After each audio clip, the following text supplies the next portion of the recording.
Meus irmãos, a paz do Senhor Jesus, Diácono Henrique aqui falando. Gostaria de compartilhar com você mais uma mensagem ao seu coração, que você possa ser edificado e abençoado através dessa palavra. Desde já peço aos irmãos, compartilhe para que mais pessoas possam ser abençoadas também. Livro de Neemias, seu capítulo de número 1. Tem uma mensagem profunda a qual Deus colocou no meu coração. A partir do versículo 3, quero ler alguns versículos. Diz assim a palavra do Senhor: E disseram-me os restantes que restaram do cativeiro, lá na província estão em grande miséria e desprezo, e o muro de Jerusalém fendido e as tuas portas queimadas de fogo. E sucedeu que, ouvindo eu estas palavras, assentei-me e chorei, e lamentei-me por alguns dias, e estive jejuando e orando perante o Deus dos céus. O verso 7.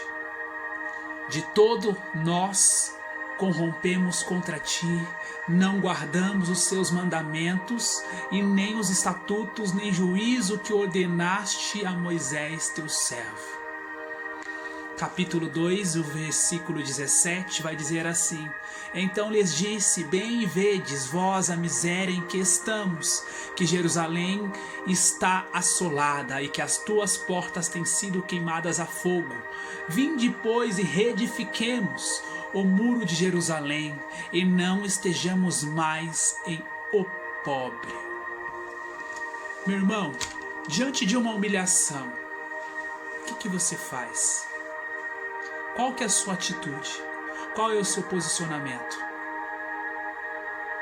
Você sabe que para toda humilhação existe uma reação. Isso, diante de Deus, é muito profundo. Quando você se humilha para Deus, diante daquilo que você está passando, você pode ter certeza que da parte dele haverá uma reação. Um tempo preciso, um tempo certo. Ele vai de encontro ao seu coração. Aqui no livro de Neemias, a palavra do Senhor nos conta que Neemias ele se encontra abalado, triste, porque ele recebe a notícia dos seus irmãos que Judá está assolada, que Judá se encontra destruída, os muros foram derribados, os portões foram queimados. Neemias recebe essa notícia e ele coloca no seu coração se assentar, se lamentar perante o Senhor. Ele começa a chorar. Neemias aplica o seu coração em fazer um jejum a Deus e a orar ao Deus dos céus, em arrependimento por ele, por seus irmãos, por ter se corrompido diante do Senhor, diante dos seus feitos. Neemias tem o entendimento que tudo que ele estava passando ali, que tudo que Judá estava passando naquele momento era por permissão do Senhor, por haver feito aquilo que era mal aos olhos do Senhor.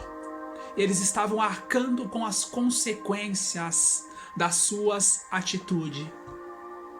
E é interessante que ali no período de Quisleu, o 20º ano, calendário judaico da época, que isso é contado.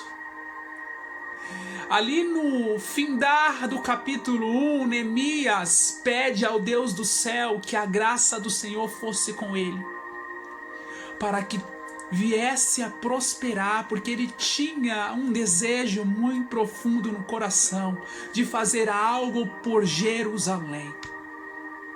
Neemias se encontrava abatido, mas orou e rogou ao Senhor e humilhou-se ao Senhor, se posicionando para que Deus fosse com ele.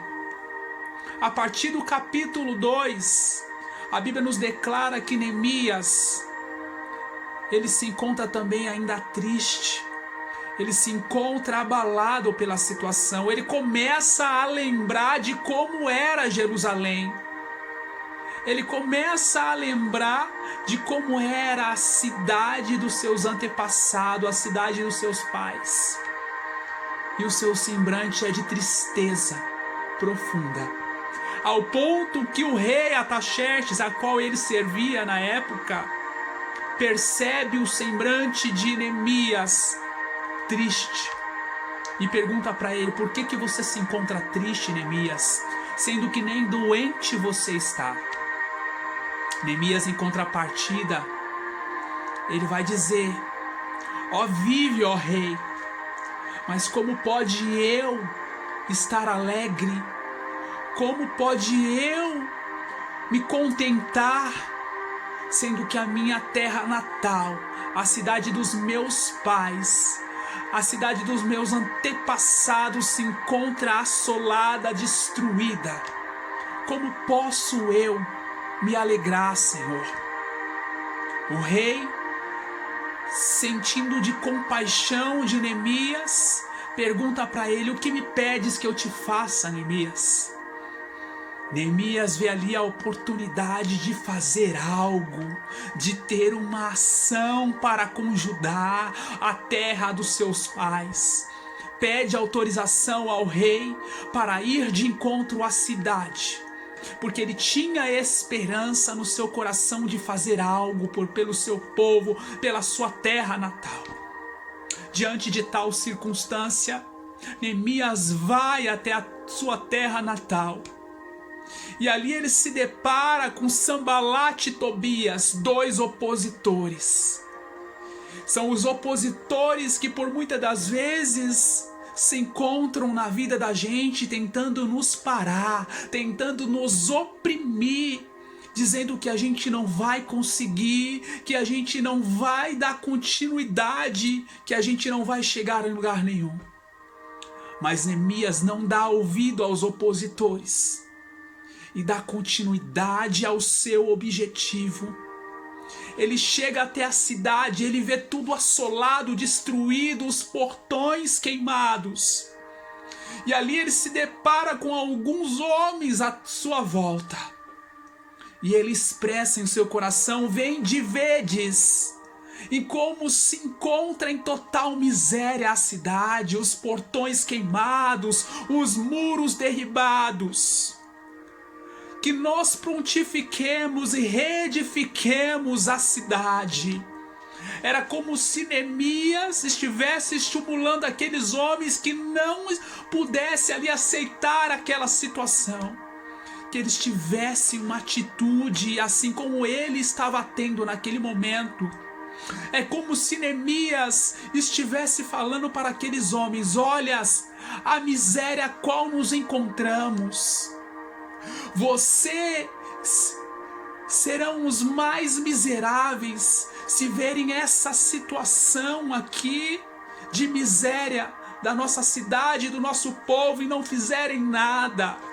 Se posicionem, tomem iniciativa, atitude, e vamos reedificar a casa do nosso Deus, a casa dos nossos pais. Vamos levantar tudo de novo, trazendo para os nossos tempos atuais.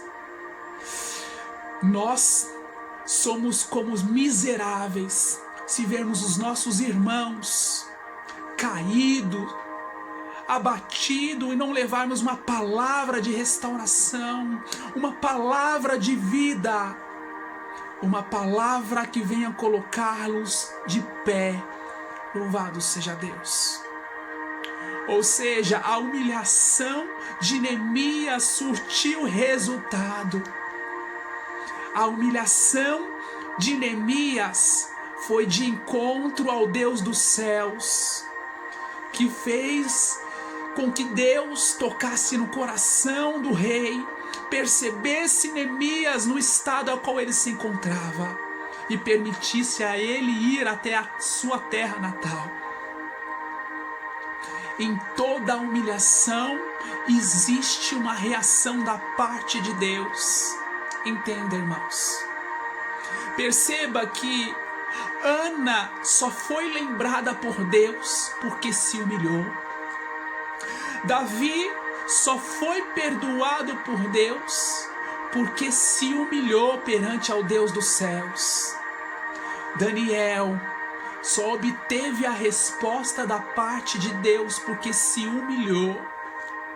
Neemias só teve a oportunidade de ir até a sua terra natal porque se humilhou perante o Senhor. Louvado seja o nome santo do Senhor. Não é diferente com você, meu irmão. Você pode estar caído, você pode estar derribado, mas se você se humilhar perante o Senhor vai ter de compaixão e Ele vai mandar o Espírito Santo para te consolar, para te levantar, para te colocar de pé. O Espírito Santo do Senhor é que vai te conduzir a segurar nas tuas mãos e te colocar de pé. Então fica com essa palavra no seu coração. Para toda humilhação existe uma reação da parte de Deus. Que Deus te abençoe e que você venha prosperar em nome de Jesus. Amém.